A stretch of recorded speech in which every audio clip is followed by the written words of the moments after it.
Hello students. आज हम लोग पढ़ेंगे इलेक्ट्रोस्टैटिक पोटेंशियल एंड कैपेसिटेंस, जो हम लोग का चैप्टर है क्लास 12th का चैप्टर सेकंड, उसके बारे में। और जो आज का हम लोग का टॉपिक है वो है डाई इलेक्ट्रिक और विद्युत ध्रुवीकरण, कैपेसिटर और कैपेसिटेंस। यानी कि देखिए, अभी तक हम लोग ने अपने चैप्टर में क्या पढ़ा है, उसमें हम लोग ने इलेक्ट्रोस्टैटिक पोटेंशियल के बारे में जाना, यानी कि विद्युत विभव जो था उसके बारे में। फिर हम लोग ने जो इलेक्ट्रोस्टैटिक पोटेंशियल डिफरेंस के बारे में जाना, इलेक्ट्रोस्टैटिक पोटेंशियल एनर्जी के बारे में सीखा कि अगर कहीं पर कोई चार्ज कन्फिग्रेशन है तो उसकी वजह से किसी पॉइंट पर क्या पोटेंशियल होगा या क्या विभव होगा, ये सब हम लोग ने सीखा।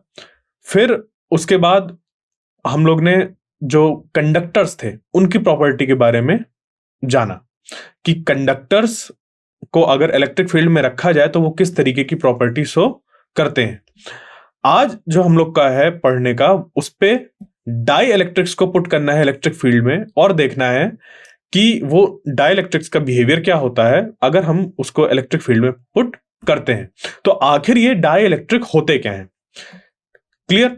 तो डाई इलेक्ट्रिक की अगर हम लोग बात करें तो डाई इलेक्ट्रिक हम लोग के कुछ इस तरीके की मटेरियल्स हैं, जैसे कि आपने देखा रबर, वो एक डाई इलेक्ट्रिक है। प्लास्टिक वो एक डाई इलेक्ट्रिक है। ड्राई वुड वो एक डाई इलेक्ट्रिक है। वाटर, प्योर वाटर, ठीक है, यानी कि H2O, वो डाई इलेक्ट्रिक है। यानी कि ऐसे मटेरियल जो कि अपने आप से करंट को फ्लो नहीं होने देते, यानी कि इलेक्ट्रिक करंट पास नहीं होने देते। तो सिंपली हम लोग कह सकते हैं डाई इलेक्ट्रिक के बारे में कि एक इस तरीके के सब्सटेंस जो कि क्या हो, नॉन कंडक्टिंग हो, यानी कि वो किसी भी तरीके से इलेक्ट्रिसिटी को कंडक्ट ना करे। क्लियर? यानी कि उसमें किसी भी तरीके के फ्री चार्ज नहीं होंगे, यानी कि उस पे ऐसे आवेश मौजूद नहीं होंगे जो कि फ्रीली मूव कर सके। ठीक है, तो डाई इलेक्ट्रिक के एग्जाम्पल समझ पे आ गए। और डाई इलेक्ट्रिक हम लोग के नॉन कंडक्टिंग होते हैं। तो सिंपली आपको इस तरीके से भी इसको याद करना है, इंसुलेटर्स, कि इंसुलेटर्स को हम लोग बोल रहे हैं डाई इलेक्ट्रिक, तो कंडक्टर और इंसुलेटर। तो अब इंसुलेटर को हम लोग बोलने लगे हैं डाई इलेक्ट्रिक, क्योंकि डाई इलेक्ट्रिक भी जो भी है उस पे वो पूरा का पूरा इंसुलेटर्स के बारे में ही स्टडी हो रही है। तो अगर हम लोग इंसुलेटर्स को पुट कर रहे हैं किस पे, इलेक्ट्रिक फील्ड में, तो क्या बिहेवियर होगा वो हमें जानना है। तो अगर कंडक्टर्स के केस में देखें हम लोग, तो वहां पर जब कंडक्टर को इलेक्ट्रिक फील्ड में रखा जाता है, यानी कि कंडक्टर्स को जब इलेक्ट्रिक फील्ड में रखा जाता है तो वो क्या करते हैं कंडक्टर, यहां पर चार्जेस क्योंकि फ्री होते हैं तो वो मूव कर जाते हैं और कुछ इस तरीके से इलेक्ट्रिक फील्ड अपने आप में जनरेट करते हैं कि जो एक्सटर्नल इलेक्ट्रिक फील्ड होती है उसको कैंसिल आउट कर देते हैं। तो अंदर जो नेट इलेक्ट्रिक फील्ड बचती है वो बचती है 0। ये होता है कंडक्टर्स के केस में, जिसको कि हम अपने पिछले लेक्चर में पढ़ चुके हैं। अब हमें क्या करना है, डाई इलेक्ट्रिक को पुट करके देखना है कि क्या चीजें होंगी। तो देखिए, सबसे पहले हम लोग जो इलेक्ट्रिक फील्ड में जब कंडक्टर को रखेंगे तो किस तरीके का कंडक्टर का बिहेवियर है उसको थोड़ा सा रिवाइज कर लेते हैं। अभी मैंने बताया बट उसको ऐसा विजुलाइज करके देखते हैं। तो देखिए क्या है कि क्योंकि कंडक्टर में हम लोग के मौजूद होते हैं फ्री चार्ज कैरियर्स जो कि मूव कर सकते हैं, जिसकी वजह से जब उस पे कोई एक एक्सटर्नल फील्ड लगाई जाती है या बाह्य क्षेत्र लगाया जाता है, उसको लगाते ही यहां पर जैसे कि एक्सटर्नल फील्ड लगाई गई E0, तो जैसे ही इसको लगाया गया तो यहां पर मौजूद जो चार्जेस हैं वो अपने आप को इस तरीके से डिस्ट्रीब्यूट कर लेते हैं कि देखिए माइनस माइनस माइनस इधर आ गए और प्लस प्लस प्लस इधर आ गए, जिसकी वजह से यहां पर एक इलेक्ट्रिक फील्ड जनरेट होती है जो जिसको बोल देंगे EIN, यानी कि E इनसाइड, और E0 है जो इलेक्ट्रिक फील्ड बाहर से इस पे अप्लाई की जा रही है। अब ये दोनों जो होती हैं वो होती हैं एकदम इक्वल एंड अपोजिट। कैसे होते हैं? इक्वल एंड अपोजिट होते हैं। क्लियर? तो जब ये इक्वल एंड अपोजिट होते हैं तो उसकी वजह से ये एक दूसरे को कैंसिल आउट कर देते हैं और इनका जो टोटल सम निकल कर आता है, जो इनका सुपरपोजिशन निकल कर आता है, अगर उसकी बात करें तो वो निकल कर आ जाता है 0। ठीक है, सुपरपोजिशन प्रिंसिपल लगाई और जो नेट इलेक्ट्रिक फील्ड मिली वो मिल गई 0 किसके अंदर? कंडक्टर के अंदर। जब कंडक्टर के अंदर हम लोग ने इसको रखा, ठीक है, मतलब इस कंडक्टर को इलेक्ट्रिक फील्ड के अंदर रखा तो हमें ये देखने को मिला। ठीक है, अब हमें क्या करना है, डाई इलेक्ट्रिक यानी कि एक इंसुलेटिंग मटेरियल जो है उसको पुट करना है, तो उसका बिहेवियर कैसा होगा। तो यहां पर देखिए, अब गौर से देखिएगा इस डायग्राम को। यहां पर हम लोग ने अब पुट किया है एक डाई इलेक्ट्रिक को इलेक्ट्रिक फील्ड में। तो यहां पर होगा क्या कि ये जो हम लोग का डाई इलेक्ट्रिक है उसमें मौजूद होंगे डाईपोल्स, या फिर डाईपोल्स नहीं भी हो सकते हैं, बट जैसे ही इलेक्ट्रिक फील्ड लगती है तो इसमें एक नेट डाईपोल मोमेंट आ जाता है। क्या हो जाता है, जैसे ही हम लोग एक इलेक्ट्रिक फील्ड अप्लाई करते हैं तो इस डाई इलेक्ट्रिक मटेरियल के अंदर एक नेट डाईपोल मोमेंट आ जाता है, जो जिसकी डायरेक्शन इलेक्ट्रिक फील्ड की डायरेक्शन में होती है। यानी कि अगर मैं एक डाईपोल को रिप्रेजेंट करूं तो उसकी डायरेक्शन कुछ इलेक्ट्रिक फील्ड की डायरेक्शन में होती है। ठीक है, ध्यान दीजिएगा, ये मैंने डाईपोल मोमेंट की डायरेक्शन बताई कि डाईपोल मोमेंट की डायरेक्शन है इधर, ये क्लियर। अब ये डाईपोल मोमेंट की डायरेक्शन है अगर इस तरफ, तो डाईपोल मोमेंट जो जनरेट हुआ, यानी कि जो डाईपोल जनरेट हुआ उसकी वजह से इलेक्ट्रिक फील्ड की डायरेक्शन किधर होगी, इसकी वजह से जो डाइलेक्ट्रिक मतलब इसकी वजह से जो इलेक्ट्रिक फील्ड की जो डायरेक्शन होगी वो इस डाईपोल मोमेंट के अपोजिट डायरेक्शन में होगी। यानी कि इस नेट डाईपोल मोमेंट जो जनरेट हुआ उसकी वजह से जो इलेक्ट्रिक फील्ड है वो अपोजिट डायरेक्शन में, जिसको कि हम लोग कहेंगे इनसाइड इलेक्ट्रिक फील्ड या इंड्यूस्ड इलेक्ट्रिक फील्ड। यहां पर ये इंड्यूस्ड इलेक्ट्रिक फील्ड को रिप्रेजेंट कर रहा है। अब ये जो यहां पर इंड्यूस्ड इलेक्ट्रिक फील्ड होती है वो अप्लाइड इलेक्ट्रिक फील्ड के बराबर नहीं होती, वो अप्लाइड इलेक्ट्रिक फील्ड के बराबर नहीं होती। ये जो होती है इंड्यूस्ड इलेक्ट्रिक फील्ड वो होती है कम एज कंपेयर टू जो हम लोग ने फील्ड अप्लाई करी है, जिसकी वजह से इन दोनों का जब हम लोग सुपरपोजिशन प्रिंसिपल लगाकर नेट निकालते हैं इलेक्ट्रिक फील्ड तो वो जीरो के बराबर निकलकर नहीं आती। यानी कि अभी भी इसके अंदर कुछ नेट इलेक्ट्रिक फील्ड बची रह जाती है। यानी कि समझिए कि मान लीजिए ये जो मेरा हाथ है ये रिप्रेजेंट कर रहा है किसको, अप्लाइड इलेक्ट्रिक फील्ड को, यहां से लेकर यहां तक रिप्रेजेंट कर रहा है। वेक्टर देखिए, वेक्टर की जो लेंथ होती है वो उसके मैग्नीट्यूड को रिप्रेजेंट करती है। तो मैं यहां पर मैग्नीट्यूड रिप्रेजेंट करना चाह रहा हूं, यहां से लेकर यहां तक अपने हाथ को इस्तेमाल करके अप्लाइड इलेक्ट्रिक फील्ड का। अब यहां पर जो इंड्यूस्ड इलेक्ट्रिक फील्ड है किसकी वजह से, डाइपोल मोमेंट जनरेट होने की वजह से, वो है इतनी। तो कैंसिल आउट सिर्फ कितना करेगा, ये वाला पोर्शन, ये वाला इतना पोर्शन कैंसिल आउट हो जाएगा, बचेगी सिर्फ इतनी। बात क्लियर हुई। तो सेम चीज क्या हुई यहां पर, जैसे मैंने अभी बताया उसी तरीके से यहां पर कुछ होता है जिसकी वजह से इसमें एक इलेक्ट्रिक फील्ड बची रह जाती है। ठीक, अब इस प्रॉपर्टी का हम लोग बहुत ही यूज करते हैं जहां पर कि जैसे कि जो कंडक्टर होता था वो पूरी तरीके से इलेक्ट्रिक फील्ड को कैंसिल आउट कर दे रहा था अपने अंदर, जबकि डाइलेक्ट्रिक मटेरियल अपने अंदर पूरी तरीके से इलेक्ट्रिक फील्ड को कैंसिल आउट नहीं करते जो भी उनके ऊपर लगाई जाती है। यानी कि उनके अंदर एक डाइपोल मोमेंट जनरेट होता है जिसकी इलेक्ट्रिक फील्ड अपोजिट होती है अप्लाइड इलेक्ट्रिक फील्ड के। अप्लाइड इलेक्ट्रिक फील्ड के अपोजिट में है ये इंड्यूस्ड इलेक्ट्रिक फील्ड, और ये कुछ इसका मैग्नीट्यूड को डिक्रीज करता है जिसकी कारण यहां पर एक नेट इलेक्ट्रिक फील्ड बची रह जाती है। नेट इलेक्ट्रिक फील्ड बची रह जाती है, वो जीरो के बराबर नहीं होती। क्लियर। तो ये जो नेचर है डाइलेक्ट्रिक का, इसी का यूज करते हुए कई एप्लीकेशन इसके हमें देखने को मिलते हैं। ठीक है, तो यहां पर अब क्या है कि जो इलेक्ट्रिक फील्ड का को अपोज करने का नेचर है, इसी से ही हमारा इलेक्ट्रिक फील्ड जैसे अपोज कर रहा है ये डाइलेक्ट्रिक, तो ये डाइलेक्ट्रिक हमारा इसी तरीके से क्या कह सकते हैं, उसकी एक प्रॉपर्टी होती है कि वो कितना अपोज करेगा कितना नहीं करेगा। जरूरी थोड़ी ना है कि अगर हमने इतनी इलेक्ट्रिक फील्ड अप्लाई करी है तो हमेशा हर तरीके का डाइलेक्ट्रिक सिर्फ उसको इतना अपोज करे। हो सकता है इतना अपोज करे, हो सकता है कंप्लीटली से थोड़ा कम तक अपोज करे, बट कंप्लीट अपोज कभी नहीं करते हैं। ये ध्यान दीजिएगा, कभी भी डाइलेक्ट्रिक कंप्लीटली इलेक्ट्रिक फील्ड जो अप्लाइड होती है उसको अपोज नहीं करते हैं। क्लियर। यहां तक बात। तो अब बढ़ते हैं आगे और देखते हैं कि ये जो हम लोग का है डाई इलेक्ट्रिक, ये किस तरीके के होते हैं डाई इलेक्ट्रिक, और ये कैसे कैसे वो जो इलेक्ट्रिक फील्ड अप्लाई करी गई है उसको अपने अंदर एक इलेक्ट्रिक फील्ड इंड्यूस करके कैंसिल आउट करते हैं। तो देखिए, डाई इलेक्ट्रिक एक्चुअली दो तरीके के होते हैं, दो तरीके के मॉलिक्यूल से मिलकर बने होते हैं।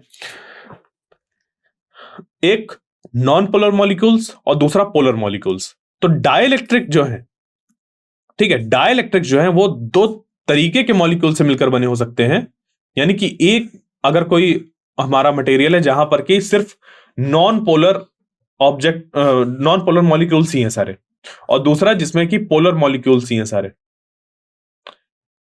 तो उस केस में देखिए, जब इस नॉन पोलर वाले को रखते हैं तब भी वो इलेक्ट्रिक फील्ड को कैंसिल आउट करता है कुछ, और पोलर को भी रखते हैं तब भी कैंसिल आउट करते हैं। तो ये जो नॉन पोलर है, यानी कि इस पे डाईपोल मोमेंट प्रेजेंट नहीं है। नॉन पोलर मॉलिक्यूल्स का मतलब कि इसमें खुद में एक डाईपोल मोमेंट मौजूद नहीं है, और पोलर मॉलिक्यूल्स का मतलब कि इसमें डाईपोल मोमेंट है। बट फिर भी ये डाई इलेक्ट्रिक किस तरीके से इनको जो इलेक्ट्रिक फील्ड है वो अपोज करते हैं।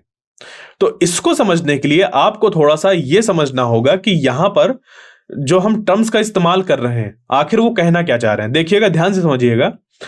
अभी जो मैंने एग्जांपल लिया था अपने पिछले स्लाइड पे, वो था कि एक डाई इलेक्ट्रिक लिया। ये डाई इलेक्ट्रिक जो हमने लिया, इसमें अप्लाई करी इलेक्ट्रिक फील्ड, इसमें अप्लाई करी इलेक्ट्रिक फील्ड, और इसमें एक नेट डाइपोल मोमेंट जनरेट हुआ। समझिएगा, नेट डाइपोल मोमेंट। ठीक है, हमने क्या कहा कि इसके अंदर एक नेट डाइपोल मोमेंट जनरेट हुआ, जिसने की इलेक्ट्रिक फील्ड, जिसकी वजह से एक अंदर इलेक्ट्रिक फील्ड इंड्यूस हुई, जिसकी डायरेक्शन अप्लाइड इलेक्ट्रिक फील्ड के अपोजिट डायरेक्शन में थी। यानी कि इंड्यूस्ड इलेक्ट्रिक फील्ड जो थी उसका डायरेक्शन इस तरफ था, जबकि जो अप्लाइड थी उसका इस तरफ था। तो यहां पर मैंने कहा है नेट डाइपोल मोमेंट। अब अगर इस डाई इलेक्ट्रिक, जो ये पूरा का पूरा डाई इलेक्ट्रिक है, यानी कि जो ये इंसुलेटर है, इस पे अगर मैं बात करूं तो ये दो चीजों से मिलकर बन सकता है। ये दो तरीके के मॉलिक्यूल से मिलकर बना हो सकता है। एक जिसमें कि नॉन पोलर मॉलिक्यूल्स होंगे। क्या होंगे? नॉन पोलर मॉलिक्यूल्स होंगे। समझिएगा ध्यान से, यहां पर क्या मैंने कहा कि नॉन पोलर मॉलिक्यूल्स होंगे, या फिर उस पर मौजूद होंगे पोलर मॉलिक्यूल्स। क्या मौजूद होंगे? Polar molecules. अब इससे क्या बात समझ पे आई? देखिए, नेट डाइपोल मोमेंट इसमें भी आएगा और इसमें भी आएगा। नेट डाइपोल मोमेंट यानी कि सबके डाइपोल मोमेंट को ऐड कर दो इलेक्ट्रिक फील्ड लगाने के बाद, इलेक्ट्रिक फील्ड अप्लाई करने के बाद। सेम यहां पर भी नेट डाइपोल मोमेंट कहने का मतलब यह है कि यहां पर जब हम लोग ने इलेक्ट्रिक फील्ड अप्लाई कर दी, उसके बाद देखा ओवरऑल इस पूरे डाइलेक्ट्रिक में कितनी इंड्यूस्ड इलेक्ट्रिक फील्ड आई है इस डाइपोल मोमेंट की वजह से, जो टोटल डाइपोल मोमेंट है इसका। ठीक है, यहां तक क्लियर? तो यहां पर जो मैं बात कर रहा हूं वो बात कर रहे हैं ये मॉलिक्यूल्स की। वो नॉन पोलर और पोलर हैं। तो नॉन पोलर मॉलिक्यूल्स क्या होते हैं? देखिए, नॉन पोलर मॉलिक्यूल्स जैसे कि H2। क्या? H2। H2 में जो इसका पॉजिटिव चार्ज होता है और जो निगेटिव चार्ज होता है वो कॉन्साइड करते हैं। यानी कि H2 मॉलिक्यूल्स पे H और जो H है हम लोग के पास दो, उसके पॉजिटिव निगेटिव ऐसे सेपरेटेड नहीं होते हैं, वो एक दूसरे के ऊपर ही होते हैं। तो पॉजिटिव चार्ज का जो सेंटर होता है और निगेटिव चार्ज का सेंटर जो होता है वो कॉन्साइड करता है नॉन पोलर मॉलिक्यूल्स पे। तो देखिए, पॉजिटिव चार्ज है और निगेटिव चार्ज है, ये एक दूसरे के ऊपर ही है। तो जो डाइपोल मोमेंट की डिफिनीशन है, जिसमें कि इक्वल एंड अपोजिट चार्जेस को थोड़ा डिस्टेंस पे होना चाहिए, वो यहां पर सेटिस्फाई नहीं होती। तो ये जो मॉलिक्यूल्स होते हैं वो नॉन पोलर होते हैं, यानी कि इस पे डाइपोल मोमेंट नहीं होता या जीरो होता है। क्लियर? इसी तरीके से CO2 में जो डाइपोल मोमेंट है वो जीरो होता है, या फिर कहें कि इनमें डाइपोल मोमेंट किसी भी तरीके का प्रेजेंट नहीं होता, इसमें डाइपोल मोमेंट किसी भी तरीके का प्रेजेंट नहीं होता। ठीक है, ये बात यहां पर आ गई किसके केस में, नॉन पोलर मॉलिक्यूल्स के। अब ये नॉन पोलर मॉलिक्यूल्स से जो चीजें डाइलेक्ट्रिक मिलकर बने होंगे ये भी वैसा ही बिहेवियर शो करेंगे। इसको अभी हम लोग अगली अपने स्लाइड में, जो आने वाली स्लाइड्स हैं उसमें पढ़ेंगे। अब देखते हैं पोलर मॉलिक्यूल्स। तो ऐसे डाइलेक्ट्रिक्स जो पोलर मॉलिक्यूल से बने होते हैं, तो जो वो पोलर मॉलिक्यूल्स होते हैं वो आखिर कैसे होते हैं? वो होते हैं कुछ HCl की तरह। HCl यानी कि जैसे हाइड्रोक्लोरिक एसिड। तो हाइड्रोक्लोरिक एसिड का एक मॉलिक्यूल अगर आप उठाएं, एक मॉलिक्यूल पूरा का पूरा एक मॉलिक्यूल उठाएं, तो ये जो मॉलिक्यूल होता है इसके पॉजिटिव और निगेटिव चार्जेस जो होते हैं वो थोड़े से डिस्टेंस पे ऐसे होते हैं, सेपरेटेड होते हैं। देखिए यहां पर देख पा रहे हैं, यहां पर जो H है वो हम लोग का उसका चार्ज और क्लोरीन का चार्ज वो थोड़ा सा सेपरेट आउट है। तो इसका एक नेट डाइपोल मोमेंट होता है, क्योंकि क्लोरीन में जो चार्ज होता है वो निगेटिव होता है और H में जो होता है चार्ज वो पॉजिटिव होता है। और हम जानते हैं डाइपोल मोमेंट की जो डायरेक्शन होती है वो होती है निगेटिव टू पॉजिटिव। तो ये डाइपोल मोमेंट की डायरेक्शन शो हो रही है किसकी, एक HCl की या फिर पोलर मॉलिक्यूल की। इसी तरीके से H2O की अगर बात की जाए तो H2O में ये जो O है इस पे डाई नेगेटिव ऐसे होता है और ये H पॉजिटिव और ये H पॉजिटिव। तो एक डाइपोल फॉर्म इधर होगा और एक इधर होगा और इसका नेट डाइपोल मोमेंट बनेगा एक रिजल्टेंट, इसका एक रिजल्टेंट डाइपोल मोमेंट बनेगा जो कि होगा ये, यानी कि इस मॉलिक्यूल का खुद में एक रिजल्टेंट डाइपोल होगा इस तरह। तो H2O मॉलिक्यूल जो होता है उस पे भी क्या होते हैं, एक हम लोग का डाइपोल मोमेंट होता है। तो इस तरीके के मॉलिक्यूल्स जैसे कि HCl या फिर H2O ये होते हैं पोलर मॉलिक्यूल्स। यहां पर एक बात और है कि ये जो पोलर मॉलिक्यूल्स हैं ये, और इनसे जब हम डाइलेक्ट्रिक बना रहे हैं, ध्यान दीजिएगा बहुत ज्यादा यहां पर, कि ये जो HCl है इसको हम लोग एक एज अ पूरा मॉलिक्यूल देख रहे हैं। ठीक है, हम लोग ऐसे नहीं इसको देख रहे हैं कि H पॉजिटिव अलग है और Cl नेगेटिव अलग है, आयंस के फॉर्म पे इसको नहीं देख रहे हैं, ये ध्यान दीजिएगा। As a molecule, as a whole इसको हम लोग देख रहे हैं।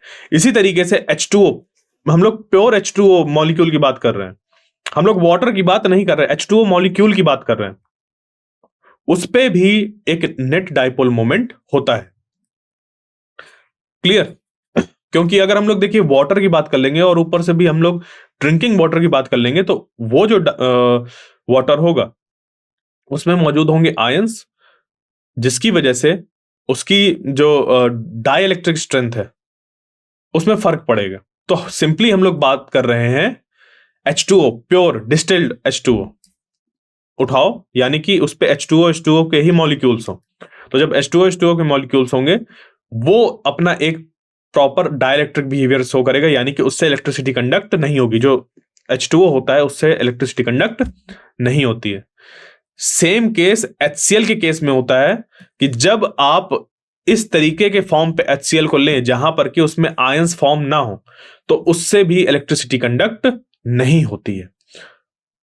ठीक, तो क्या बात समझ पे आई कि जो डाइलेक्ट्रिक्स हैं हम लोग के, वो दो तरीके के हो सकते हैं, उनके अंदर मॉलिक्यूल्स किस तरीके के हैं उसके बेसिस पे।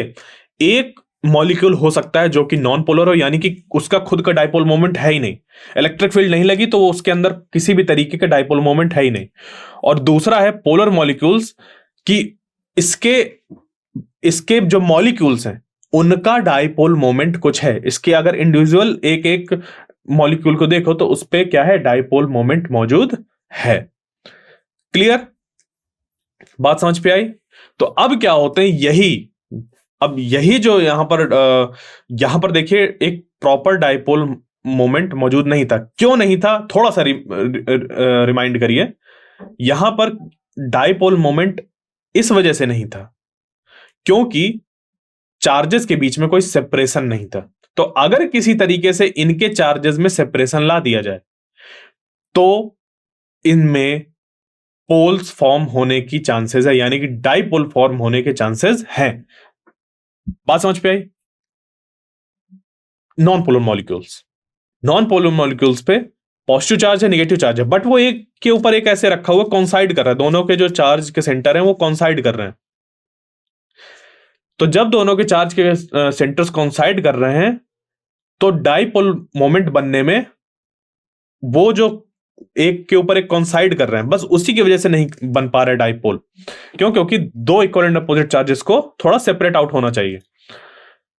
तो अगर किसी तरीके से हम लोग इसको क्या कर दें, सेपरेट आउट कर दें, तो ये भी एक डाइपोल की तरह बिहेव करने लगेगा। और यही रीजन है कि नॉन पोलर मॉलिक्यूल से मिलकर बने हुए डाइइलेक्ट्रिक भी बिल्कुल वैसी ही प्रॉपर्टी शो करने लगते हैं जब उनको एक एक्सटर्नल इलेक्ट्रिक फील्ड में पुट किया जाता है। ठीक है, वो उसके अंदर भी एक नेट डाइपोल मोमेंट जनरेट हो जाता है। बात समझ पे आई? मैं फिर से रिपीट कर दूं, यही रीजन है कि हम लोग, क्योंकि इसके जो चार्जेस है उनको ऐसे थोड़ा सा दूरी पर ला सकते हैं एक एक्सटर्नल इलेक्ट्रिक फील्ड को अप्लाई करके, इसी वजह से जब नॉन पोलर मॉलिक्यूल से मिलकर बने हुए जो डाई इलेक्ट्रिक हैं उनको जब एक्सटर्नल इलेक्ट्रिक फील्ड में पुट किया जाता है तो इसमें मौजूद जो डाई पोल्स जो कि अभी तक नहीं मौजूद थे वो फॉर्म होने लगते हैं। ठीक है, जो नॉन पोलर मॉलिक्यूल्स थे उनके चार्जेस सेपरेट होने लगते हैं कुछ इस तरीके से, जिसको कि इंड्यूस्ड डाइपोल मोमेंट कहा जाता है। ऐसा क्यों हुआ? क्योंकि जो इलेक्ट्रिक फील्ड थी वो अब पॉजिटिव चार्ज और नेगेटिव चार्ज दोनों एक जगह पर है। इलेक्ट्रिक फील्ड लगी तो पॉजिटिव चार्ज पे फोर्स लगा इस तरफ और नेगेटिव चार्ज पे लगा इस तरफ, तो ये हो गया सेपरेट आउट, बन गया डाइपोल। इस तरीके से करते करते हर एक में डाइपोल मोमेंट जनरेट हो जाता है और ये फिर एक नेट इलेक्ट्रिक फील्ड को जनरेट करता है इस तरफ। और यहां पर क्या होता है पोलर मॉलिक्यूल्स के साथ, यहां पर तो पोल्स पहले से ही मौजूद होते हैं।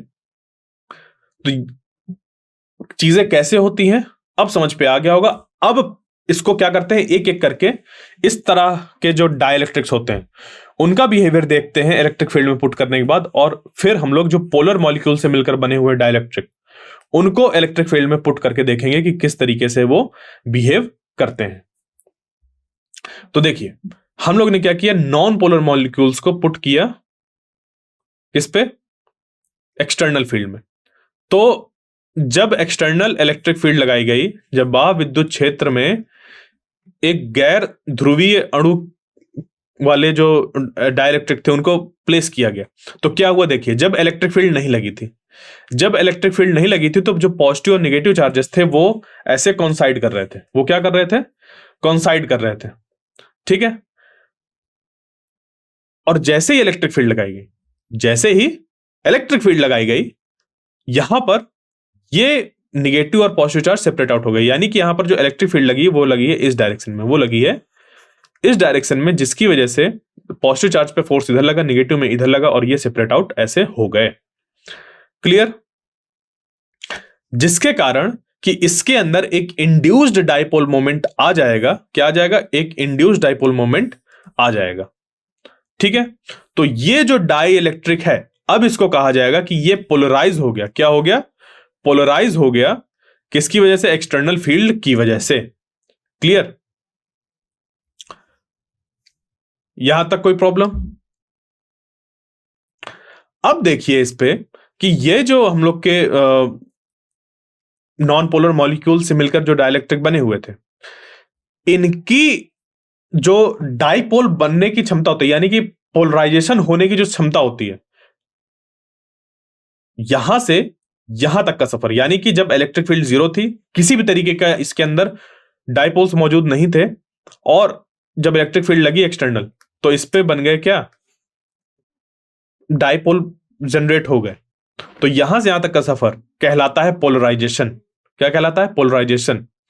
तो जो पोलराइजेशन होता है, जो लीनियर आइसोट्रोपिक डाइइलेक्ट्रिक्स होते हैं, ठीक है, लीनियर आइसोट्रोपिक डाइइलेक्ट्रिक्स का सिंपली मतलब यह है कि जैसे जैसे इलेक्ट्रिक फील्ड बढ़ाओ वैसे वैसे जो पोलराइजेशन है वो भी बढ़ता जाए। ठीक है, यानी कि जो डाइपोल मोमेंट्स यहां पर जनरेट हो रहे हैं उसकी वैल्यू बढ़ती जाए। इलेक्ट्रिक फील्ड बढ़ाओ, एक्सटर्नल इलेक्ट्रिक फील्ड बढ़ाओ और जो पोलराइजेशन है वो भी बढ़ता जाए। सिंपल इसका ये मतलब है। ठीक है, ये इलेक्ट्रिक फील्ड बढ़ाओ, पोलराइजेशन बढ़ता जाए। डाइपोल मोमेंट की जो वैल्यू है वो बढ़ती जाए, तो इससे क्या होगा, पोलराइजेशन बढ़ता जाएगा।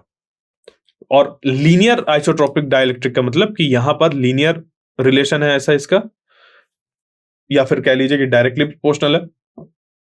क्लियर। और आइसोट्रोपिक है कि हर डायरेक्शन पे जाओ, हर डायरेक्शन पर जो डाइपोल हमें जनरेट होते हुए मिल रहे हैं वो एक जैसे मिल रहे हैं। ठीक है, हर एक डायरेक्शन में देखने में हमें चारों तरफ एक जैसा ही है। क्लियर। तो ये थी बात जब नॉन पोलर मॉलिक्यूल से बने हुए डाइलेक्ट्रिक्स को पुट किया गया किस पे, एक्सटर्नल इलेक्ट्रिक फील्ड में। अब अगर हम लोग पुट करें पोलर मॉलिक्यूल्स को पोलर मॉलिक्यूल से मिलकर बने हुए डाइलेक्ट्रिक को, तो क्या होता है देखिए। इसमें ध्यान दीजिए कि जब पोलर मॉलिक्यूल्स वाले डाइलेक्ट्रिक इलेक्ट्रिक फील्ड में मौजूद नहीं होते हैं, तब इनके जो डाइपोल मोमेंट होते हैं हर एक मॉलिक्यूल के, उनकी डायरेक्शन डिफरेंट डिफरेंट होती है। देखिए, इस वाले मॉलिक्यूल की जो डायरेक्शन है वो है इस तरफ, इस वाले की डायरेक्शन है इस तरफ, इसकी डायरेक्शन है इस तरफ, इसकी डायरेक्शन है इस तरफ, इसकी डायरेक्शन है इस तरफ, इसकी इस तरफ और इसकी इस तरफ। तो मजेदार बात क्या होती है इस पे कि ये ऐसा इसके अंदर पोलर मॉलिक्यूल से मिलकर बने हुए जो डाइलेक्ट्रिक्स हैं उनमें डाइपोल हर एक मॉलिक्यूल में तो मौजूद है, बट मजेदार बात यह है कि फिर भी जो नेट डाइपोल मोमेंट है वो जीरो है, क्योंकि इसका देखो डाइपोल मोमेंट इधर, इसका इधर, तो ये एक दूसरे को कैंसिल आउट नहीं कर देगा। उसी तरीके से ये इस तरफ है, ये इस तरफ है, ये इस तरफ है, ये इस तरफ, तो ये कुछ ऐसे अरेंज्ड होते हैं थर्मल एजिटेशन की वजह से, यानी कि थर्मल हलचल की वजह से। ठीक है, ऊष्मा जो होती है यानी कि जो हीट होती है उसकी वजह से यहां पर जो इनमें मूवमेंट होता है थोड़ा बहुत, उसकी वजह से ये ऐसे अरेंज्ड होते हैं कि जब तक इनमें इलेक्ट्रिक फील्ड नहीं लगाई जाती, भले ही हर एक मॉलिक्यूल में डाइपोल मोमेंट मौजूद है, बट ओवरऑल इस डाई इलेक्ट्रिक में, इस पूरे डाइलेक्ट्रिक में डाइपोल मोमेंट जीरो होता है, यानी कि नेट डाइपोल मोमेंट जीरो होता है। तो देखो यहां पर बिल्कुल वैसी ही कंडीशन हो गई जैसे कि नॉन पोलर मॉलिक्यूल्स वाले डाइलेक्ट्रिक को बिना इलेक्ट्रिक फील्ड के रखने में था, यानी कि जो नेट डाइपोल मोमेंट है वो इस पे भी जीरो है। ठीक है, बट खास बात यहां पर क्या होती है कि पोलर मॉलिक्यूल्स पे जैसे ही हम लोग इलेक्ट्रिक फील्ड अप्लाई करते हैं, जैसे ही इलेक्ट्रिक फील्ड अप्लाई करते हैं, यानी कि E not equal to zero, यानी कि इलेक्ट्रिक फील्ड अप्लाई करी गई, तो जैसे ही इलेक्ट्रिक फील्ड अप्लाई करते हैं वैसे ही ये जो डाइपोल होते हैं वो ओरिएंट हो जाते हैं किसकी डायरेक्शन में, इलेक्ट्रिक फील्ड की डायरेक्शन में। इनका जो डाइपोल मोमेंट होता है वो ओरिएंट हो जाता है इलेक्ट्रिक फील्ड की डायरेक्शन में। देखिए, ये वाला जो था वो ऐसा हो गया, ये वाला जो था उसने अपना डायरेक्शन चेंज करके इधर कर लिया, ये वाला जो था जो ऊपर था वो इधर हो गया, ये वाला जो इधर था अपोजिट वो घूम के इधर आ गया, ये वाला जो था वो इधर ही है, थोड़ा सा इसकी डायरेक्शन चेंज हो गई है, ये वाला जो था वो बिल्कुल ऐसा ओरिएंट हो गया, और ये वाला जो हो गया वो ऐसा है। तो देखिए इसके कंपैरिजन में इस पे देखिए रैंडमनेस कितनी है, कोई भी किसी भी डायरेक्शन में है। बट यहां पर अगर आप देखेंगे तो इनका अलाइनमेंट इलेक्ट्रिक फील्ड की डायरेक्शन में, जिसकी वजह से इस पूरे में एक नेट डाइपोल मोमेंट आ जाएगा। क्या आ जाएगा, एक नेट डाइपोल मोमेंट आ जाएगा, नॉट इक्वल टू जीरो, यानी कि इस पे इसकी वैल्यू कुछ निकलकर आ जाएगी। तो नेट डाइपोल मोमेंट जब इस पे आ गया तो इस इंड्यूस्ड नेट डाइपोल मोमेंट की वजह से इसमें एक इलेक्ट्रिक फील्ड इंड्यूस होगी एक्सटर्नल इलेक्ट्रिक फील्ड के अपोजिट डायरेक्शन में, क्योंकि यहां पर जो भी चार्जेस होंगे वो इस तरीके से अरेंज होंगे कि एक हमें यहां पर अपीयर होगा पॉजिटिव, इधर पॉजिटिव, इधर पॉजिटिव, इधर पॉजिटिव, इधर पॉजिटिव, और इधर निगेटिव, इधर निगेटिव, इधर निगेटिव, इधर, इस तरीके से अपीयर होंगे सरफेस में, जिसकी वजह से यहां पर एक इलेक्ट्रिक फील्ड स्टैब्लिश होगी इस डायरेक्शन में। तो बाहर वाले इलेक्ट्रिक फील्ड की स्ट्रेंथ को यहां पर ये जो इंड्यूस्ड इलेक्ट्रिक फील्ड है वो घटाएगी। क्लियर। तो इस तरीके से हम लोग का जो पोलर मॉलिक्यूल है, मतलब पोलर मॉलिक्यूल से मिलकर जो बना हुआ है डाइलेक्ट्रिक, उसको इलेक्ट्रिक फील्ड में पुट करने में वो भी एक नेट डाइपोल मोमेंट शो करने लगता है। ठीक है, तो यही सारी चीजें यहां पर लिखी हुई हैं या यहां पर लिखी हुई हैं। ठीक है, अब देखिए ये जो पोलराइजेशन है वो किस तरीके से डिफाइंड है हम लोग का। तो ये कुछ ऐसा है कि देखिए इसमें क्या किया गया कि जब एक इलेक्ट्रिक फील्ड अप्लाई करी गई एक्सटर्नल, तो इसमें नेट डाइपोल मोमेंट आ जाता है। क्या आ जाता है, नेट डाइपोल मोमेंट आ जाता है। तो जो पोलराइजेशन है वो एक्चुअली डिफाइंड होता है P is equal to P net divided by volume. ठीक है, जो पोलराइजेशन डिफाइंड है वो है हम लोग का इस तरीके से, यानी कि net dipole moment per unit volume या फिर dipole moment per unit volume. तो अगर ये हम लोग का एक डाइलेक्ट्रिक है, ये क्या है, एक डाइलेक्ट्रिक स्लैब है इस तरीके की, एक कुछ इस तरीके का ऑब्जेक्ट है हमारे पास, एक डाइलेक्ट्रिक। तो इसमें एक वॉल्यूम कंसीडर करिए, क्या करिए, एक वॉल्यूम कंसीडर करिए। उस वॉल्यूम, एक यूनिट वॉल्यूम कंसीडर करिए, तो उस यूनिट वॉल्यूम के अंदर कितने डाइपोल मोमेंट हैं वो बताता है कि ये कितना ज्यादा पोलराइज्ड है। क्लियर? तो पोलराइजेशन हम लोग का डिफाइंड होता है कुछ इस तरीके से। तो P is equal to P net divided by volume. और ये जो पोलराइजेशन है वो बढ़ता है। ये तो देखिए पोलराइजेशन हो गई, बात की पोलराइजेशन कितना हुआ वो पता चल गया हमें इससे। और पोलराइजेशन हो किसकी वजह से रहा है, वो हो रहा है जो अप्लाइड इलेक्ट्रिक फील्ड थी उसकी वजह से। तो जो पोलराइजेशन होता है, देखिए कैपिटल P है ये, जो पोलराइजेशन होता है वो डायरेक्टली प्रोपोर्शनल टू होता है इलेक्ट्रिक फील्ड, वो डायरेक्टली प्रोपोर्शनल होता है इलेक्ट्रिक फील्ड के। तो पोलराइजेशन हो गया इलेक्ट्रिक फील्ड के डायरेक्टली प्रोपोर्शनल। यहां से जब प्रोपोर्शनलिटी का साइन हटेगा तो ये आ जाता है एप्सिलॉन नॉट काई E और ये। तो यहां पर जो काई E है वो है इलेक्ट्रिकल ससेप्टिबिलिटी, जो कि एक तरीके से ये कह लीजिए कि वो यहां पर जो हम लोग एक्सटर्नल इलेक्ट्रिक फील्ड अप्लाई कर रहे हैं तो उसका कितना हिस्सा, मतलब एक तरीके से कहा जाए कि किस तरीके से वो पोलराइजेशन को अपीयर करा रहा है। क्योंकि मान लीजिए कि हमने इलेक्ट्रिक फील्ड लगाई है, ठीक है, हम लोग ने कुछ इलेक्ट्रिक फील्ड लगाई 5 न्यूटन पर कूलम, लेट अस सपोज, इतना हम लोग ने इलेक्ट्रिक फील्ड अप्लाई करी। अब ये जो इलेक्ट्रिक फील्ड है इसका कुछ हिस्सा ये काई लिमिट करेगा, और एप्सिलॉन नॉट तो ये electrical permittivity of free space है, और ये बराबर हो जाएगा पोलराइजेशन के। क्योंकि ये जो वैल्यू होती है ये हम लोग की 1 से कम होती है, यहां पर काई E जो होती है वो हम लोग की इस जगह पर पर्टिकुलरली 1 से कम होती है, यानी कि इसका कुछ हिस्सा ही पोलराइज्ड कराता है। एक तरीके से ये कह सकते हैं कि पूरी की पूरी अगर इलेक्ट्रिक फील्ड के स्ट्रेंथ को बोला जाए कि जितना हम लोग ने इलेक्ट्रिक फील्ड लगाई वो पूरा का पूरा पोलराइजेशन में हेल्प कर रहा है, तो ऐसा नहीं कहेंगे। वो क्या कर रहा है, जो पूरी की पूरी इलेक्ट्रिक फील्ड है उसकी वजह से कुछ ही पोलराइजेशन हमें मिल पा रहा है। यानी कि अगर इसको विजुलाइज करना हो तो आप कुछ ऐसा समझ सकते हैं कि अगर इतनी स्ट्रेंथ की इलेक्ट्रिक फील्ड लगाई है तो उसकी सिर्फ इतनी स्ट्रेंथ ही वर्क कर पा रही है, और ये लिमिट कौन कर रहा है इस चीज को, वो कर रहा है ये काई। तो काई एक प्रॉपर्टी होती है हर एक डाई इलेक्ट्रिक की, जिसको कि हम लोग इलेक्ट्रिकल ससेप्टिबिलिटी कहते हैं। ठीक है, यानी कि इलेक्ट्रिक फील्ड इसके अंदर से कितनी पास हो पा रही है। तो जितनी अंदर जाएगी एक्सटर्नल वाली उतनी ही यूज होगी डाइपोल जो अंदर मौजूद है उनको अलाइन करने के लिए, उनको फॉर्म करने के लिए।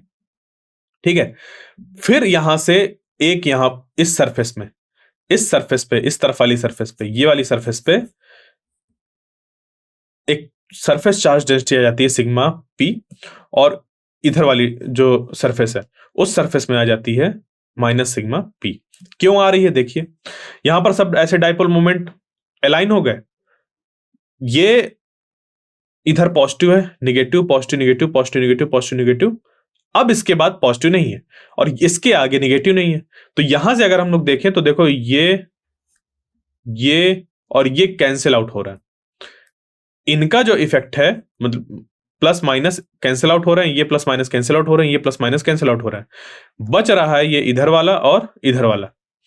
तो इसी तरीके से ये सब के सब जो होते हैं वो एक दूसरे के इफेक्ट को कैंसिल आउट करते हैं। इस एक चार्ज का जो इफेक्ट होता है, ठीक है, डाइपोल मोमेंट की बात नहीं हो रही यहाँ पे चार्ज की बात हो रही है। एडिटिविटी ऑफ चार्जेस जो बेसिक प्रॉपर्टी होती है उसको यहाँ पर लगाइए, तो उसकी वजह से ये तो सब एक दूसरे को कैंसिल आउट कर दिए, बट ये वाला बचे रह गए। तो ये इस तरफ है, ये इस तरफ है, तो इनमें क्या हुआ, दिखेगा कैसे कि एक पोल इधर फॉर्म हो रहा है, एक इस तरफ पोल फॉर्म हो रहा है पॉजिटिव, और एक पोल इधर फॉर्म हो रहा है, और इसमें एक नेट डाइपोल मोमेंट ऐसा जनरेट हो रहा है। बीच वाले चार्जेस जो हैं वो एक तरीके से लगते हैं कि खत्म हो गए, तो ये एक डाइपोल मोमेंट जनरेट करता है इस पे, और ये निकल कर आता है पोलराइजेशन की वजह से।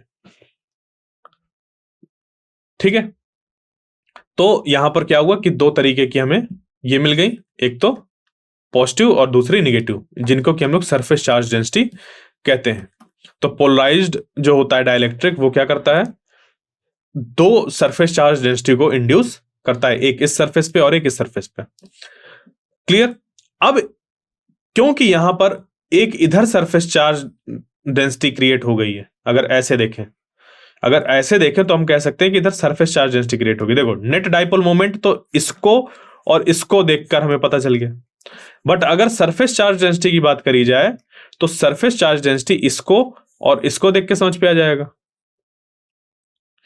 तो यहां पर एक सरफेस चार्ज डेंसिटी, यहां पर एक सरफेस चार्ज डेंसिटी, जिसकी वजह से इसके अंदर एक इलेक्ट्रिक फील्ड इस डायरेक्शन में इंड्यूस हो जाएगी, जो कि जो अप्लाइड एक्सटर्नल फील्ड है उसको क्या करेगी, अपोज करेगी या फिर कैंसिल आउट करेगी अंदर। ये इंड्यूस्ड इलेक्ट्रिक फील्ड है। देखिए इसका मैग्नीट्यूड इसके मैग्नीट्यूड से मैंने कम बताया है, क्योंकि ऐसा होता है जिसकी वजह से जो नेट इलेक्ट्रिक फील्ड होती है फिर वो इंड्यूस्ड और अप्लाइड का वेक्टर सम होती है, जो कि नॉट इक्वल टू 0 होता है। यानी कि एक दूसरे के ये जस्ट अपोजिट होती तो है बट इक्वल नहीं होती। क्लियर। और ये सब जो हम लोग का निकल कर आया है डाइलेक्ट्रिक में, इलेक्ट्रिक फील्ड इंड्यूस जो हुई है वो बाउंड चार्जेस की वजह से हुई, ये फ्री टू मूव नहीं होते हैं। ऐसा नहीं होता है कि ये वाला मॉलिक्यूल या ये वाला चार्ज उठकर यहां आ जाएगा, ऐसा नहीं होता, ये यहीं पर फॉर्म हो रहा है इसी जगह पर। ठीक है, यहां तक क्लियर। अब आगे, तो यहां तक अभी हम लोग ने क्या पढ़ लिया कि डाइलेक्ट्रिक को जब हम लोग पुट करते हैं एक इलेक्ट्रिक फील्ड में तो उसका बिहेवियर कैसा होता है। तो थोड़ा सा हल्का सा समराइज कर देता हूं मैं इसको फिर से, कि हमने कंडक्टर्स के बारे में पढ़ा, कंडक्टर कैसे बिहेव करते हैं जब उनको इलेक्ट्रिक फील्ड में पुट करते हैं। दूसरा, हम लोग ने इंसुलेटर्स या फिर डाई इलेक्ट्रिक का बिहेवियर अभी पढ़ा, कि वो जब उनको जब पुट किया जाता है एक्सटर्नल इलेक्ट्रिक फील्ड में तो वो किस तरीके से बिहेव करते हैं, या फिर इसको कह लीजिए डाई इलेक्ट्रिक, ये कैसे बिहेव करते हैं। अब ये जो डाई इलेक्ट्रिक होते हैं वो दो तरीके के मॉलिक्यूल्स वाले जो चीजें उनसे मिलकर बने हो सकते हैं, एक तो नॉन पोलर और दूसरा पोलर। पोलर मॉलिक्यूल्स में खुद का डाइपोल मोमेंट होता है, नॉन पोलर मॉलिक्यूल्स पे खुद का डाइपोल मोमेंट होता है। ठीक है, और जब इन नॉन पोलर मॉलिक्यूल्स से मिलकर बने हुए एक मटेरियल को लेते हैं जिसको कि हम लोग नॉन पोलर डाइलेक्ट्रिक कह सकते हैं, उस केस में यहां पर किसी भी तरीके का डाइपोल मोमेंट प्रेजेंट नहीं होता। जब एक्सटर्नल इलेक्ट्रिक फील्ड लगाते हैं तो इस पर नेट डाइपोल मोमेंट आ जाता है। सिमिलरली जब पोलर मॉलिक्यूल से मिलकर बने हुए एक डाइपोल को हम डाइलेक्ट्रिक को लेते हैं, ठीक है, पोलर मॉलिक्यूल से मिलकर बने हुए जब एक डाइलेक्ट्रिक को लेते हैं तो वो डाइलेक्ट्रिक क्या करता है, क्योंकि उसके अंदर थर्मल एजिटेशन की वजह से जो ओरिएंटेशन होता है मॉलिक्यूल्स का, पोलर मॉलिक्यूल्स का, वो डिफरेंट डिफरेंट डायरेक्शन में, तो कोई इस तरफ, कोई इस तरफ, कोई इस तरफ, कोई इस तरफ, तो नेट डाइपोल मोमेंट इस पे भी 0 होता है। जब इस पे एक्सटर्नल फील्ड अप्लाई करते हैं, क्या करते हैं, जब एक्सटर्नल फील्ड अप्लाई करते हैं तब जाकर ये क्या करता है, सारे के सारे डाइपोल मोमेंट एक डायरेक्शन में अलाइन होते हैं और फिर जाकर ये पोलराइज्ड डाइलेक्ट्रिक का फॉर्मेशन करते हैं। ठीक है, क्लियर। यहां तक मैंने थोड़ी सी चीजों को रिवाइज करा दिया। अब देखते हैं कैपेसिटर, जो कि है हम लोग का अगला टॉपिक। तो कैपेसिटर आखिर होता क्या है। देखिए, कैपेसिटर को समझने के लिए या कैपेसिटेंस को समझने के लिए सबसे पहले आप थोड़ा सा याद करिए अपने घर में लगे हुए सीलिंग फैन को। सीलिंग फैन में आपने कभी गौर किया हो अगर, कि एक व्हाइट कलर का कुछ ऐसा सिलिंड्रिकल शेप का लगा होता है, हाँ या ना, या फिर आपने कभी अपने घर में मोटर पंप जो होती है जिससे कि पानी भरते हैं हम लोग, उसको कभी देखा हो तो उसमें भी कुछ ऐसा व्हाइट कलर का सिलेंड्रिकल शेप का लगा रहता है। या फिर कूलर के पंखे देखे हों, उनमें भी कभी कभी ये देखने को मिलता है। मतलब होता तो है, वो अंदर मौजूद होता है, वैसे कभी कभी ये बाहर भी लगा रहता है, वैसे तो अंदर लगा होता है। तो ये होता है। तो ये व्हाइट कलर की चीज आखिर है क्या? तो मैं उसको बता दूं कि वो क्या है, एक कैपेसिटर है। तो वो कैपेसिटर क्या है फिर? कैपेसिटर एक्चुअली क्या करता है, ये अपने पास चार्ज को स्टोर करता है। वो अपने पास क्या करता है, चार्ज को स्टोर करता है और फिर रिलीज कर देता है। तो फिर बात आती है कि जो बैटरी होती है वो भी तो अपने पास से चार्जेस को ही देती है। तो अंतर क्या है बैटरी और इस पे कैपेसिटर में? देखो, कैपेसिटर भी चार्ज स्टोर करने का काम कर रहा है, बैटरी भी चार्ज स्टोर करती है अपने पास। कैपेसिटर और बैटरी में अंतर यह होता है कि कैपेसिटर में जो पूरा का पूरा चीजें बनी होती हैं वो मेटल्स के सेपरेशन से बनी होती हैं। जब मेटल्स को ऐसे सेपरेट आउट करके रखा जाता है तो मेटल्स में चार्ज होल्डिंग कैपेसिटी की जो प्रॉपर्टी होती है उसका इस्तेमाल किया जाता है चार्ज को होल्ड करने के लिए। समझ रहे हैं? बहुत ध्यान से समझिए इस पॉइंट को कि कैपेसिटर जो होते हैं वो एक ऐसी डिवाइस है जहां पर कि जो कंडक्टर हैं, जो मेटल्स हैं, उनके चार्ज होल्डिंग कैपेसिटी को इस्तेमाल किया जाता है। अब क्योंकि जो हम लोग के कंडक्टर्स होते हैं वो अपने पास चार्ज को होल्ड करके नहीं रखते हैं, वो ऐसे डिस्ट्रीब्यूट कर देते हैं कि उनमें मौजूद जो इलेक्ट्रिक फील्ड हो उसके अंदर वो जीरो हो जाए। ठीक है, वो अपने आप से फ्लो करा देते हैं, चार्जेस को डिस्ट्रीब्यूशन का मौका दे देते हैं। बट फिर भी मेटल्स की एक खास प्रॉपर्टी होती है चार्जेस को होल्ड करने की, और उसी प्रॉपर्टी को बोला जाता है कैपेसिटेंस। और उसी चार्ज होल्डिंग प्रॉपर्टी यानी कि कैपेसिटेंस का यूज करके जब एक डिवाइस बनता है कैपेसिटर, तो उसको बोलते हैं हम लोग कि ये कैपेसिटर है जो कि डिफरेंट है एक बैटरी से, क्योंकि बैटरी में केमिकल एनर्जी का यूज होता है, वहां पर रिएक्शंस होते हैं जिसकी वजह से चार्जेस प्रोड्यूस होते हैं, और फिर धीरे धीरे रिएक्शन होती रहती है और चार्जेस मिलते रहते हैं। जबकि कैपेसिटर में मेटल्स होते हैं ऐसे, और मेटल्स चार्ज को होल्ड करके रखते हैं। उस पे हमने चार्ज दिए, होल्ड कर लिए, जैसे उसको कहीं टच करेंगे वो वापस कर देगा। ठीक है, तो अभी जैसे मैंने पंखे वाला एग्जांपल लिया था या मोटर पंप का एग्जांपल लिया था, इन सब में जो कैपेसिटर है वो चार्ज को अपने पास होल्ड करता है, एकदम से ऐसे पुश देता है, जिसकी वजह से मोटर स्टार्ट होती है। एक तरीके से ये स्टार्टर का भी काम करता है। ठीक है, ये डायरेक्शन देने का भी काम करता है कि मोटर किस तरफ घूमेगी, क्लॉकवाइज या एंटी क्लॉकवाइज डायरेक्शन में किस तरफ घूमेगी। इससे हम लोग उसकी पहली बात तो वाइंडिंग और फिर इसका यूज करके हम लोग करते हैं। तो बेसिकली ये कैपेसिटर एक ऐसा डिवाइस होता है जो कि क्या करता है, चार्ज को होल्ड करता है। ठीक है, यहां तक बात क्लियर? तो कैपेसिटर को हम लोग बोल सकते हैं कि a system of two conductors, या फिर एक ऐसा सिस्टम जहां पर कि दो कंडक्टर्स हो और उनको एक इंसुलेटर से सेपरेट किया गया हो। ठीक है, एक इंसुलेटर से सेपरेट किया गया हो। बात क्लियर? तो यहां पर क्या है, अगर मान लीजिए कि ऐसे दो कंडक्टर है, ठीक है, समझिएगा, दो कंडक्टर्स है। अब किसी तरीके से अगर मैं यहां पर चार्ज पुट कर दूं, यहां पर क्या कर दूं, चार्ज पुट कर दूं, तो जब मान लीजिए कि अगर मैंने इस पे पॉजिटिव चार्ज पुट कर दिया, तो इन पॉजिटिव चार्जेस की वजह से इस कंडक्टर पर, क्योंकि इधर के पॉजिटिव चार्ज इसके निगेटिव चार्जेस को होल्ड करके रखेंगे। ठीक है, फिर से समझिए, यहां पर मैंने किसी तरीके से जो चार्ज है उनको यहां पर रख दिया, जिसकी वजह से क्या होगा कि यहां पर जो ये निगेटिव चार्जेस हैं वो होल्ड हो जाएंगे। या फिर इसको अपोजिट देखा जाए कि अगर मैंने किसी तरीके से यहां पर नेगेटिव चार्जेस को पुट कर दिया तो वो इन पॉजिटिव चार्जेस को होल्ड कर लेंगे। यानी कि अगर देखा जाए तो ये positive charge in negative charges को होल्ड कर रहे हैं और ये negative charge in positive charge को होल्ड कर पा रहे हैं। क्यों?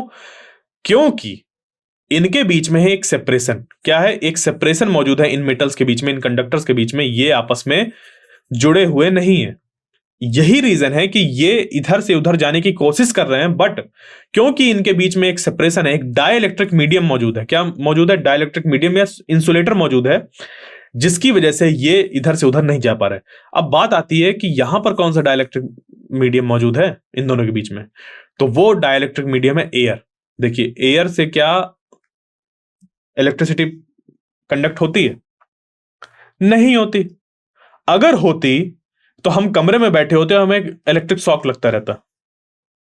कैसे? घर में तो सॉकेट है ही ना, बटन कोई ना कोई ऑन करता तो इतना शॉक लगता, कुछ कहने को नहीं।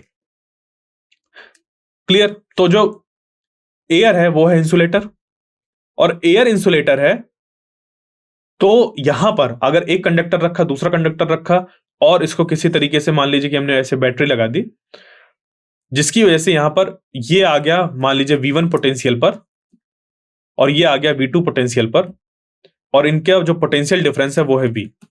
किसी भी तरीके से इसको ला सकते हैं हम लोग। एक बैटरी लगा दें तो डायरेक्ट V पोटेंशियल लगा दिया तो V is equal to V1 minus V2 हो गया पोटेंशियल डिफरेंस। विभवांतर हमने V अप्लाई किया इस पे, और इसके अप्लाई करने की वजह से अब क्या होगा, यहां पर एक पोटेंशियल डिफरेंस होने की वजह से चार्जेस जो होंगे वो एक दूसरे को अट्रैक्ट करने की कोशिश करेंगे, जिसकी वजह से इन मेटल्स पर या इन कंडक्टर्स पर एक प्रॉपर्टी आ जाएगी जिसको कि कहेंगे हम लोग चार्ज होल्डिंग कैपेसिटी या फिर कैपेसिटेंस। ठीक है, तो कैपेसिटर क्या होता है? ये एक डिवाइस है, एक तरीके से कह सकते हैं, यानी कि एक फिजिकल चीज है जो कि स्टोर करता है चार्जेस को। कैपेसिटर है ये, कैपेसिटर है ये। और कैपेसिटेंस उसकी प्रॉपर्टी है, प्रॉपर्टी यानी कि एक एब्स्ट्रैक्ट चीज है, उसको हम लोग ऐसे टच नहीं कर सकते। तो कैपेसिटेंस एक प्रॉपर्टी है किसकी? कंडक्टर की। वो भी कैसी? Charge holding property. क्योंकि कंडक्टर्स में खास बात होती है कि वो चार्ज को अपने साथ होल्ड नहीं करते, वो फ्लो होने देते हैं अपने से, बट फिर भी उनमें एक प्रॉपर्टी एग्जिस्ट करती है जिसको कैपेसिटेंस कहते हैं, और उसका एक प्रॉपर अरेंजमेंट कैपेसिटर फॉर्म करके हम लोग चार्ज को होल्ड कर सकते हैं मेटल्स पे भी। ठीक है, क्लियर? तो अब ये कैसे होता है, क्या होता है, क्यों होता है, अब आगे इसको देखते हैं। तो देखिए, मान लीजिए कि क्या किया गया कि दो कंडक्टर्स थे ऐसे, और यहां पर इस पे चार्ज पॉजिटिव चार्ज है, इधर नेगेटिव चार्ज है, इसमें चार्जेस मौजूद है। अब इनमें जो चार्जेस मौजूद हैं इसमें, अब क्योंकि ये पास पास रखे हुए हैं और जितने चार्ज इधर अपीयर हो रहे हैं इसी की वजह से इधर चार्ज अपीयर हो रहे हैं, या फिर ये कहें कि इधर जितने चार्ज है इसी की वजह से इधर चार्ज अपीयर हो रहे हैं। बट जो इनका नेचर है वो अपोजिट है, यानी कि अगर इधर Q चार्ज अपीयर हुआ तो इधर माइनस Q होगा, इधर Q हुआ तो इधर माइनस Q होगा, और इसका पोटेंशियल अगर V1 है, इसका पोटेंशियल V2 है। ठीक है, इसका पोटेंशियल V1 है और इसका पोटेंशियल V2 है, तो इनका जो पोटेंशियल डिफरेंस होगा वो होगा V1 माइनस V2। ठीक, तो ये बात देखी गई कि यहां पर क्योंकि चार्जेस ऐसे हैं तो इनके बीच में मौजूद होगी इलेक्ट्रिक फील्ड। क्या मौजूद होगी? इलेक्ट्रिक फील्ड मौजूद होगी। ठीक, और ये इलेक्ट्रिक फील्ड बढ़ जाएगी या डबल हो जाएगी अगर हम इस पे इनमें मौजूद चार्जेस को बढ़ा दें या फिर डबल कर दें। यानी कि अगर बढ़ाएंगे तो जितना बढ़ाएंगे उतनी इलेक्ट्रिक फील्ड बढ़ जाएगी, और अगर हमने दुगना कर दिया चार्जेस को, सिंपली अगर ये देखें कि हमने चार्जेस जो यहां पर मौजूद थे, यहां पर जो अभी Q था उसको 2Q कर दिया, तो अगर इलेक्ट्रिक फील्ड पहले मौजूद थी E तो अब हो जाएगी 2E। ठीक है, कितनी हो जाएगी? 2E। क्लियर? तो क्या बात निकल कर आई कि जो चार्ज है और इलेक्ट्रिक फील्ड है उसके बीच में रिलेशन है प्रोपोर्शनलिटी का, यानी कि इलेक्ट्रिक फील्ड डिपेंड कर रही है चार्जेस पे। ठीक है, या फिर ये कहें कि जो चार्जेस हैं वो इलेक्ट्रिक फील्ड के बढ़ने की वजह से बढ़ रहे हैं। ठीक है, क्लियर? अब इसी चीज को हम लोग देख सकते हैं पोटेंशियल के केस में, पोटेंशियल डिफरेंस के केस में, क्योंकि ये जो V है वो है यहां पर पोटेंशियल डिफरेंस। अगर इसको V1 किसी चीज से हमने कनेक्ट कर रखा है और इसका पोटेंशियल है V1, और इसको किसी चीज से कनेक्ट कर रखा है जिसका कि जो कि इसको प्रोवाइड कर रहा है V2 पोटेंशियल, तो यहां पर जो भी इलेक्ट्रिक फील्ड एस्टैब्लिश होगी वो एस्टैब्लिश होगी इसके पोटेंशियल डिफरेंस की वजह से, और वही चार्ज होल्डिंग कैपेसिटी को यहां पर जनरेट करेगा या कैपेसिटेंस को जनरेट करेगा। ठीक है, तो वो जो कैपेसिटेंस हम लोग का डिफाइंड होता है, अगर ये दोनों V पोटेंशियल डिफरेंस पे रखे हुए हैं, किसी भी तरीके से V पोटेंशियल डिफरेंस को क्रिएट करो, या तो इसको डायरेक्ट एक बैटरी से जोड़ दो जिसपे कि पोटेंशियल डिफरेंस V हो, या फिर इसको अलग अलग पोटेंशियल पर रख दो, इसको V1 और इसको V2, तो इनके बीच का पोटेंशियल डिफरेंस V है। तो C जो डिफाइंड है वो है Q बाई V, यानी कि जो चार्ज है वो डायरेक्टली प्रोपोर्शनल टू V हो गया, तो Q is equal to CV निकलकर आ जाता है। V डायरेक्टली प्रोपोर्शनल टू कैसे निकल कर आया चार्ज के? ये बिल्कुल वैसे ही जैसे हम लोग ने देखा कि चार्ज को बढ़ाने पर इलेक्ट्रिक फील्ड भी बढ़ जाती है, और हम लोग जानते हैं कि जो इलेक्ट्रिक फील्ड होती है वो V के प्रोपोर्शनल होती है। ठीक है, तो यहां से ये चीज निकल कर आ गई कि Q प्रोपोर्शनल टू V और Q is equal to CV। यहां पर देखिए जो C है वो कांस्टेंट है, जो C है वो कांस्टेंट है, और इसी कांस्टेंट को बोला जाता है कैपेसिटेंस। तो अगर C कांस्टेंट है, बहुत ध्यान से यहां पर ये बात समझिएगा कि अगर C कांस्टेंट है तो, ठीक है, अगर ये C कांस्टेंट है तो ये Q और V पे डिपेंड करेगा ही नहीं। V बढ़ेगा तो Q बढ़ेगा, Q बढ़ रहा होगा यानी कि V बढ़ रहा होगा। जो C है वो डिपेंड करेगा कि ये चार्ज कॉन्फ़िगरेशन क्या है। ठीक है, ये डिपेंड करेगा चार्ज कॉन्फ़िगरेशन क्या है, मतलब ये मेटल्स का कॉन्फ़िगरेशन क्या है। ठीक है, ये यहां पर डिपेंड करेगा कि ये इन मेटल्स का क्या कॉन्फ़िगरेशन है, यानी कि इन मेटल्स का क्या शेप एंड साइज है, इनके बीच में कितनी डिस्टेंस है, कौन सा मटेरियल यहां पर एज अ डाइलेक्ट्रिक यूज किया गया है विदाउट एयर, एयर के अलावा भी क्या यहां पर यूज किया गया, यहां एयर को हटाकर यहां पे क्या पुट कर दिया गया है। अब क्यों करते हैं देखिए वो समझ पे आ जाएगा धीरे धीरे, बट अभी क्या है कि हम एयर लेकर चल रहे हैं और एयर को भी रिप्लेस करेंगे हम लोग दूसरे मटेरियल से, दूसरे डाइलेक्ट्रिक से, बट अभी सिर्फ एयर को लेकर चल रहे हैं एज अ डाइलेक्ट्रिक। ठीक है, तो ये कैपेसिटेंस का फॉर्मूला हो गया Q बाई V। अगर हमें इस कॉन्फ़िगरेशन में चार्ज पता हो, इनके बीच का पोटेंशियल डिफरेंस पता हो, तो हम लोग C की वैल्यू निकाल सकते हैं। बट जो C है वो इन बातों पर डिपेंड नहीं करेगा कि Q कितना है, V कितना है, क्योंकि देखो Q जितना बढ़ेगा V भी उसी हिसाब से बढ़ेगा, उसी रेट से। तो उनको जब भी डिवाइड किया जाएगा C की वैल्यू सेम आएगी। नहीं समझ पे आ रहा? ऐसे समझिए कि मान लीजिए कि Q की वैल्यू है, मैं Q की इधर वैल्यू लिख देता हूं, इधर V की वैल्यू लिख देता हूं, कि अगर जब Q की वैल्यू 2 था, अभी मैं यूनिट नहीं लिख रहा कि कुलाम था या क्या था, मैं सिर्फ लिख रहा हूं 2 यूनिट, 1 यूनिट जो है यूनिटी मान लीजिए, मतलब विदाउट यूनिट है ये। तो चार्ज अगर 2 था इस पे और पोटेंशियल 4 था, तो जब चार्ज 3 होगा तो पोटेंशियल होगा 6, जब ये 4 होगा तो ये होगा 8, जब ये 5 होगा तो ये होगा 10, यानी कि इस पे देखो 2 टाइम्स का रिलेशन है। ठीक है, कि जब चार्ज Q था और Q हमारा 2 था तो वो 4 हो गया, जब 3 था 6 हो गया, 4 2 8 हो गया, 5 2 10 हो गया। तो देखिए जब इनका रेशियो निकालेंगे Q बाई V, तो 2 बाई 4 कितना 1 by 2, 3 by 6 1 by 2, 4 by 8 1 by 2, 5 by 10 1 by 2। क्या देख रहे हैं यहां पर? कॉन्फ़िगरेशन हमने वही रखा है, यानी कि जो अरेंजमेंट था उन मेटल्स का वो सेम है, वो जो कैपेसिटर है वो सेम है, जिसकी वजह से ये जो C की वैल्यू है वो चेंज नहीं हो रही है। तो जो C की वैल्यू होती है वो Q और V पे डिपेंड नहीं करती है, ये ध्यान रखिएगा। और जो C की वैल्यू वो डिपेंड करती है ज्योमेट्रिकल कॉन्फ़िगरेशन, यानी कि ये जो अरेंजमेंट है, ये जो चीज बनी हुई है वो बनी कैसे है, वो बनी कैसे है, और ये जो कंडक्टर्स हैं इस पे, ठीक है, वो उन पे किस तरीके के मटेरियल्स का यूज किया गया, उनके मतलब उनके बीच में किस तरीके के मटेरियल्स का यूज किया गया, यानी कि यहां पर कौन सा मटेरियल मौजूद है।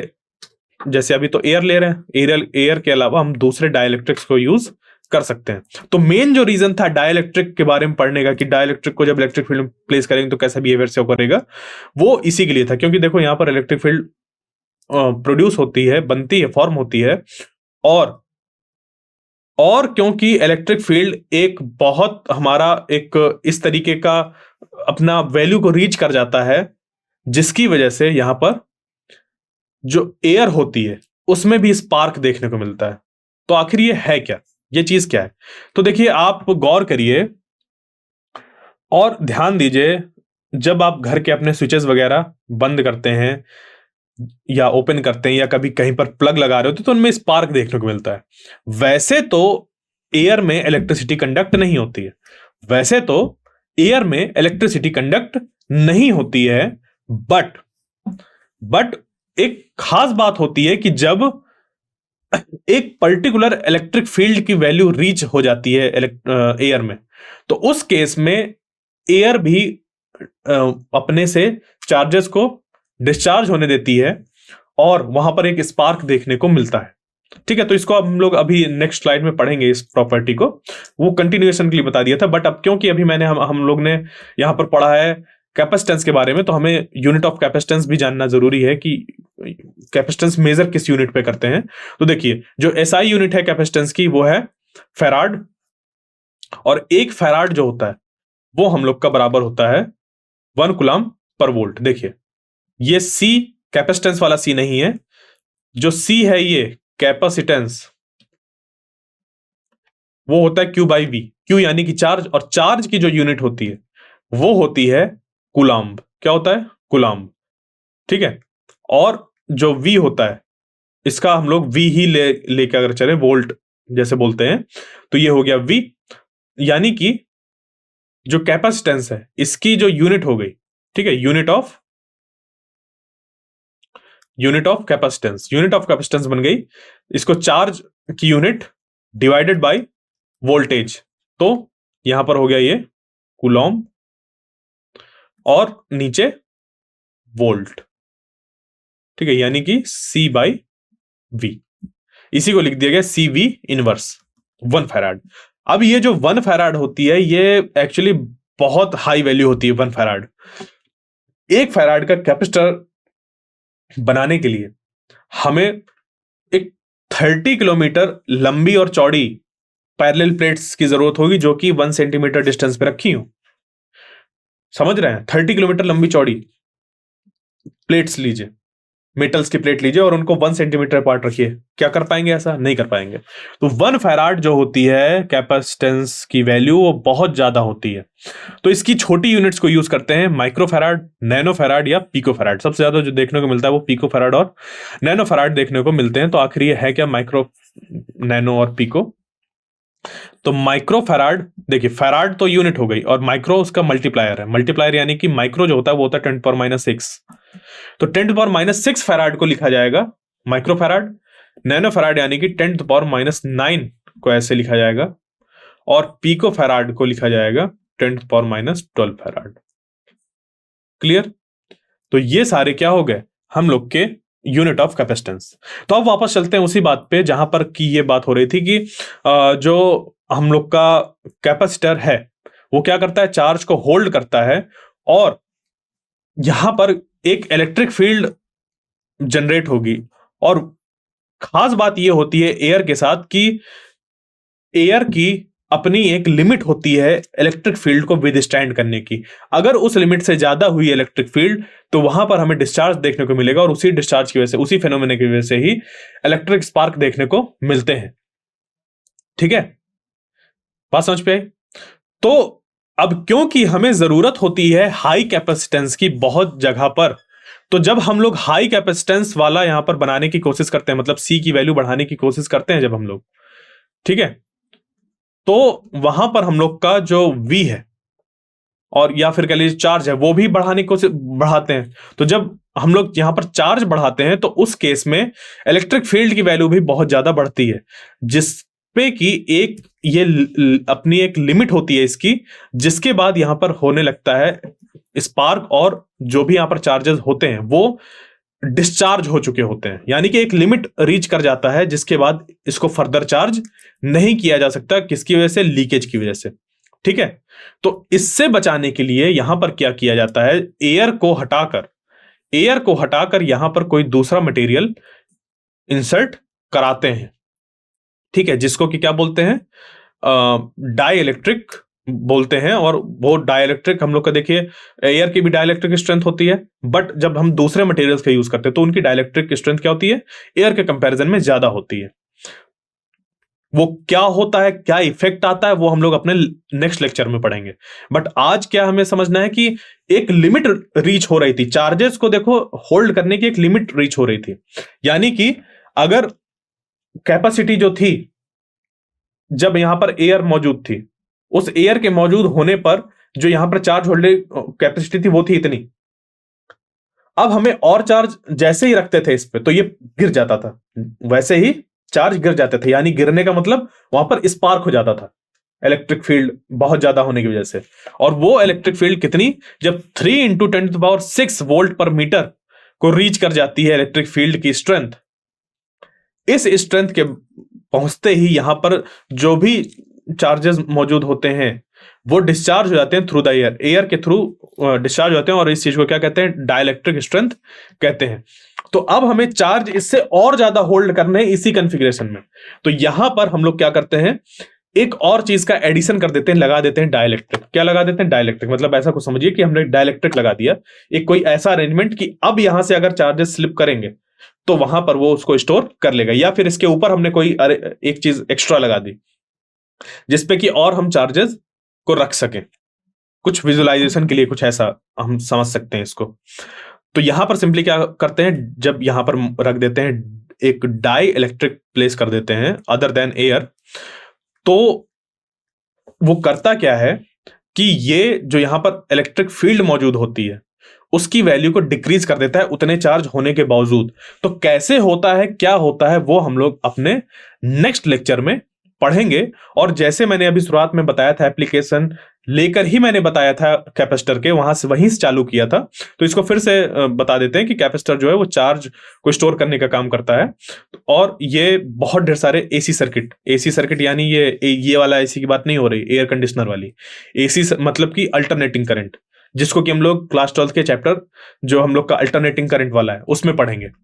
ठीक है, तो उन सर्किट्स में बहुत ज्यादा कैपेसिटर का यूज होता है, और ये चार्ज होल्डिंग कैपेसिटी होती है, जिसकी वजह से हम लोग इलेक्ट्रिक मोटर्स वगैरह पे भी इनको यूज करते हैं। तो ये जो वाला पार्ट है जहां पर कि अब हम एयर को रिप्लेस करके एक डाई इलेक्ट्रिक को प्लेस करेंगे, जिसकी वजह से चार्ज होल्डिंग कैपेसिटी बाकी चीजें सेम होने के बावजूद बढ़ जाएगी। यानी कि जो हमारे पास बॉटल थी, बॉटल तो वही है, हमने कुछ तो यहां पर एक डाई इलेक्ट्रिक लगाया जिसकी वजह से इसके पास चार्ज होल्डिंग कैपेसिटी और बढ़ जाएगी। ठीक है, यानी कि ये चार्ज जो यहां पर मेटल्स का कॉन्फ़िगरेशन है वो सेम है, बट एक लिमिट रीच होने के बाद भी हमने जब यहां पर कुछ डाइलेक्ट्रिक लगाया, कोई दूसरा डाइलेक्ट्रिक लगाया, जिसकी वजह से इस पे थोड़ा चार्ज को और होल्ड करने की स्ट्रेंथ बढ़ जाएगी। और वो कैसे बढ़ेगी, क्यों बढ़ती है, उसको हम लोग अपने नेक्स्ट लेक्चर में पढ़ेंगे। तब तक के लिए थैंक यू।